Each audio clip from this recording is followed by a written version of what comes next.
Raja Saab trailer వచ్చేసింది. ప్రభాస్ గారి cinema ఎప్పుడెప్పుడు అని ఎదురు చూస్తున్న ప్రేక్షకులకు జనవరి 8 రిలీజ్ అవుతుంది. ఇప్పుడు ట్రైలర్ రిలీజ్ అవుతుంది. దాని రియాక్షన్ చూద్దాం అసలు ఎలా ఉండబోతుంది. నా ఇన్నర్ ఫీలింగ్ ఏదో చెప్తాను. తమన్ గారి బీజింగ్ చూసిన తర్వాత ఇది డైరెక్టర్ గారి చూసే కదా ప్రీ రిలీజ్ ఈవెంట్లో నాకు పెద్దగా అనిపించట్ల కాన్ఫిడెన్స్. రాజసాబ్ మరి అసలైన ప్రభాస్ గారు ఏమో నాకు ఆ మొహం చూస్తున్నా కానీ లేకపోతే ఆ హెయిర్ స్టైల్ చూస్తున్నా కానీ ముందు ఆ గ్రాఫిక్స్ చూస్తుంటే ఇది ట్రైలర్ చూడకముందు చెప్తున్నా, ఇది ట్రైలర్ చూసిన తర్వాత ఏం జరిగిందో అప్పుడు చూద్దాం. ముందు రియాక్షన్ చూద్దామా? అయినా కానీ ఇలాంటి ట్రైలర్ ముందు యాడ్లు వేస్తారు కదా, అది ఎంత తీసుకుంటారేమో మరి. నాకు తెలిసి 10 లక్షలు తీసుకుంటారా, ₹1,00,00,000? కింద కామెంట్ బాక్స్లో కామెంట్ చేయండి.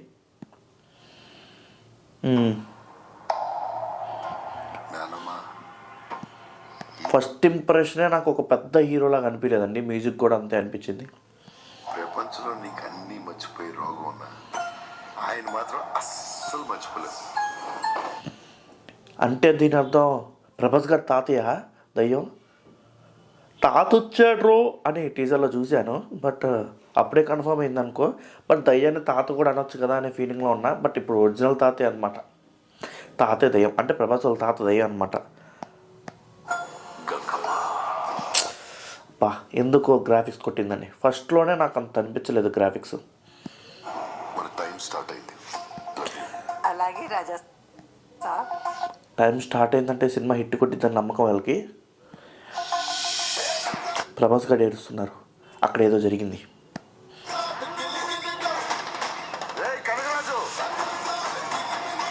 నాకు నీ గురించి తెలుసుకోవాలని నేను చాలా మిస్ అయ్యాను. అంటే ప్రభాస్ గారు వాయిస్ ఎక్కడో మిస్ అవుతుందండి. ఆ గంభీరం కనబడట్లేదు నాకు. మళ్ళీ ఎప్పుడు తిరిగి వస్తారు సార్ ప్రభాస్ సార్? స్పిరిట్ కోసం వెయిటింగ్ అండి నేను. ఎప్పుడు తిరిగి వస్తారు? ప్రభాస్ గారిని ఎందుకు ఇలా చూస్తున్నానా అనిపిస్తుంది. కంబ్యాక్ ఇవ్వాలి సార్, మీరు కంబ్యాక్ ఇవ్వాలి ఈ సినిమాతో. బట్ నాకెందుకు అనిపించట్లేదు.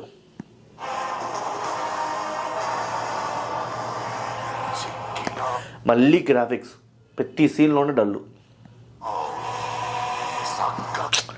ఆ గృహలో తాత దయ్యంగా ఎందుకు గ్రాఫిక్స్ ఏదో పోయినట్టు అనిపిస్తుందండి నాకు. గ్రాఫిక్స్ అయితే నేను అవుట్ ఆఫ్ 10కి 2-3 కూడా ఇవ్వను. ఏది ట్రైలర్ ఇంకా 20% చూడండి.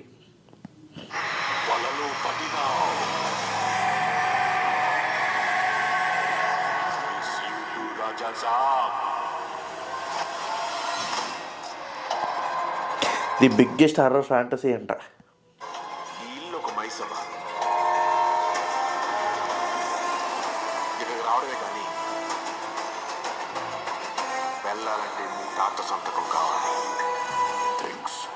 కానీ సినిమాటోగ్రఫీ ఓకే అండి, పర్వాలా బాగానే ఉంది. కానీ ఎక్కడో తేడా కొడుతుందండి.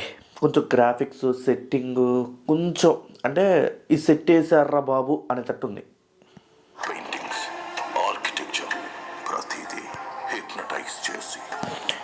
అంటే హిప్నటైజ్ రాధేశ్యామ్ అమ్ము అది చూస్తే భయం పడుతుంది నాకు. రాధేశ్యామ్ ఫీలింగ్స్ అసలు వద్దు.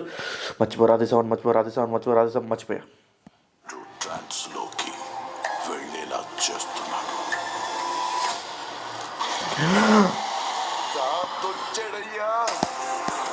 సినిమాలో దయ్యం ఎంటర్ అయిందయ్యా. ఏదో షార్ట్ అంటే ఒక పెద్ద హీరోలాగా అనిపించట్లేదండి ఎందుకో నాకు. అంటే ప్రభాస్ వచ్చినప్పుడు బాగానే కనబడుతుంది కానీ ఒక పెద్ద హీరో సినిమాలాగా అనిపించట్లేదు నాకు. ఫ్యాక్ట్ చెప్తున్నా, నాకు అనిపించింది చెప్తున్నా. మళ్ళీ థియేటర్లో చూసిన తర్వాత ఎలా అనిపిస్తుందో నాకు తెలియదు కానీ ఈ ట్రైలర్ వరకు అయితే చెప్తున్నా.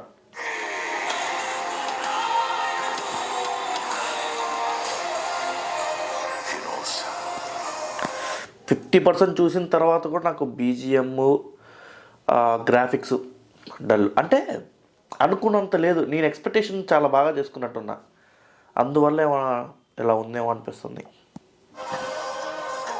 ఎవరు ఎందులో వీకుంటారో దాన్ని టార్గెట్ చేస్తాడు. ప్రభాస్ గారి నానమ్మ మాత్రం ఇక్కడ ఇంపార్టెంట్ సినిమాలో. ఎందుకంటే ప్రభాస్ గారి కన్నా ఎక్కువ ఆమె గురించే ఉంది ఇదంతా. సాధారణ స్త్రీ గంగమ్మ కాదు, గంగాదేవి. గంగాదేవి అంటే యూట్యూబర్ ఇన్ఫ్లుయెన్సర్ గంగవ్వ కాదు, గంగమ్మ.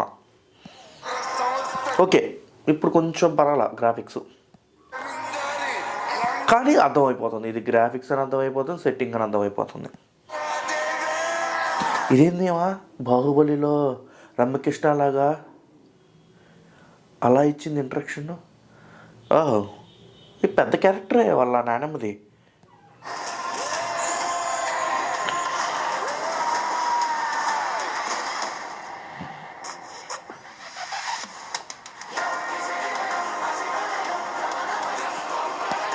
అర్థమైందండి, నాకైతే అర్థమైంది. ఎక్కడా అవుట్డోర్ షూటింగ్స్ లేవు, ఎక్కడా బయటికి వెళ్ళి తీయటాలు లేవు, అంత గ్రీన్ మ్యాట్లో సెట్ వేసి తీయటం మాత్రమే, బయటికి ఎక్కడా లేదు. అప్పుడెప్పుడు పూరి జగన్నాథ్ చెప్పారనుకుంటా, బిజినెస్ మ్యాన్ సినిమా ఆడే ఫంక్షన్లో, అంటే మహేష్ బాబు గారికి కొంచెం ఫన్ చేద్దాం అని చెప్పేసి మహేష్ బాబు గారు ఎలా అయితే సినిమా ఒప్పుకుంటారు, పవన్ కళ్యాణ్ గారు ఎలా అయితే సినిమా ఒప్పుకుంటారు, ప్రభాస్ గారు ఎలా అయితే సినిమా ఒప్పుకుంటారు, ఆ టైప్లోనే ఉంది ఇది. ప్రభాస్ గారు అప్పుడు ఏం చెప్పారు, అంతా ఇండోర్ వేస్తారు, అవుట్డోర్ వేస్తారంటే ఒప్పేసుకుంటారంట. ఇది కూడా అంతే.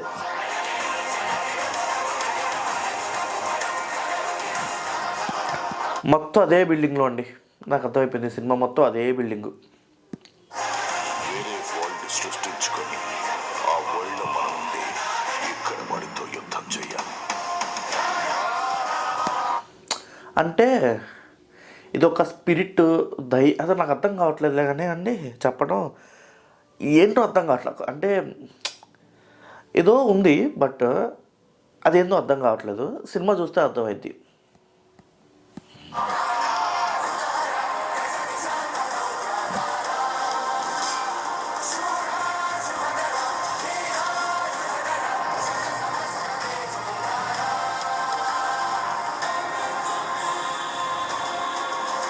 ఇక్కడ నుండి నీ కాలు కదలాలంటే అయితే ఏంది ఇప్పుడు? ఇద్దరు ప్రభాస్ అన్న కావాలి, లేకపోతే అంటే ఒకప్పుడు ఎప్పుడో ప్రభాస్ గారు దయంగా, అంటే ప్రభాస్ గారు మొత్తం ప్రభాస్ అయ్యే ఉండాలి ఏదో. అంటే ఇక్కడ విషయం నాకు అంటే స్టోరీ ప్రొటెక్షన్ కదండి. యాక్చువల్గా గంగా ఉంది కదా, వాళ్ళ తాత ప్రభాస్ అనుకుంటా, అంటే అప్పుడు ప్రభాస్ అనుకుంటా. ఇప్పుడు ప్రభాస్ అంటే మనోడు, అంటే జయజమ్మ అరుంధతి లాగా మేబీ అలానే అనుకుంటున్నాను నేను. చూద్దాం, సినిమా థియేటర్లోనే చూద్దాం. ఇదేంటి joker style, to his dance. Joker cinema స్టైల్లో లాగా ఎక్కడో కొడుతుందండి. జోకర్ సినిమా స్టైల్లో మేకప్ వేసుకున్నారు కానీ అసలుకి ఆ సినిమాలో అతను చేసిన యాక్టింగ్ అంటే ప్రభాస్ గారు చేయరు అని చెప్పట్లేదు, మళ్ళీ చెప్తున్నా. ఫ్యాన్స్ అందరి కింద కామెంట్లో నేను వేసుకుంటారని నాకు తెలిసేపాటికి. బట్ ప్రభాస్ గారి ఆయన స్టేచర్ కానీ ఆయన లెవెల్ నేను తగ్గియట్లేదు. బట్ జోకర్ సినిమా, హాలీవుడ్ జోకర్ సినిమా ఉంది సార్, ఆ స్టాండర్డ్స్లో లేదు. ఈ కొంచెం సీన్ చివరిలో పెట్టారు కదా,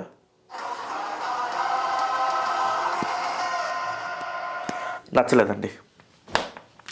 ట్రయల్ లేదు, పూర్తిగా డిసప్పాయింటెడ్. నేను అనుకున్నంత మ్యూజిక్ లేదు, అర్థమవుతుందా. నేను అనుకున్న అంటే స్టోరీ అయితే ప్రొటెక్షన్ చేయలేము. నేను 2-3 స్టోరీలు అనిపించింది ట్రైలర్ చూస్తుంటే నాకు. బట్ ఈ 2-3 కాకపోతే ఇంకా బాగుంటుంది సినిమా, అయితే చూడబుద్ధి అవుతుంది. బట్ మారుతి గారు ఏదైనా సరే డిఫరెంట్గా చేస్తారనుకోండి, అది మనందరికీ తెలుసు.